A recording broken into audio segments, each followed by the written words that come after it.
અને આમની તપાસ થવી જોઈએ, કારણ કે ગોંડલ તાલુકાના જે નવનિયુક્ત પીઆઈ છે એડી પરમાર એ કંઈ માનસિક બીમાર હોય એવું અમને લાગે છે, કારણ કે આમની ઉપર 3rd ડિગ્રીનો પ્રયોગ કરવામાં આવ્યો છે. એટલે એમની ઉપર પણ તપાસ થવી જોઈએ. અને ગોંડલ એ મિર્જાપુર છે, એ જયરાજસિંહે અને ગોંડલની અને રાજકોટ જિલ્લાની પોલીસે સાબિત કરી બતાવ્યું છે. જ્યારે ગોંડલમાં ગૃહમંત્રીનું પણ નથી ચાલતું અને માત્ર જયરાજસિંહની સત્તા ચાલે છે એવું અમને જોવા મળ્યું છે.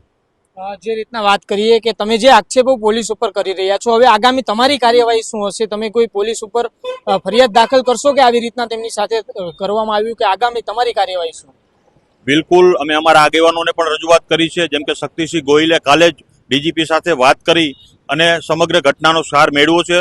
અને ઘણા પટેલ સમાજના પણ આગેવાન જે આમની નોંધ લઈ રહ્યા છે અને ઉપર રજૂઆત કરી રહ્યા છે. અને પોલીસ ઉપર આક્ષેપો એટલા માટે કે જામીન લાયક ગુનો હોવા છતાં કોઈ નોટિસ નહીં, અને આરોપી એવું કે ભાઈ મારે કોર્ટમાં જવું છે, મારે અહીં જામીન નથી જોઈતા, મારે પોલીસ વિરુદ્ધ ફરિયાદ છે, તો પોલીસે માત્ર ખો આપવાનું કામ કર્યું છે.